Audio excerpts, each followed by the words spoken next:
Hey friends, if you wish to fix black screen high contrast on Windows 11 laptop, then please watch this video.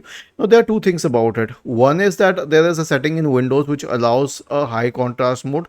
Either that is switched on, or the second case can be that there is a third party software causing this. So we will address the part with settings first. Right click on the start button and select settings from the menu. Now go to the accessibility tab on the list on the left hand side. In the right pane, select contrast themes. If any of these themes is selected, it will be a problem. So just select this at none. Okay, contrast themes at none. That is it. That's all you need to do. And for the third party application thing, if you know which third party application it is, I will suggest you to switch it off from there. But if you do not know, then search for system configuration in the Windows search bar and go to system configuration.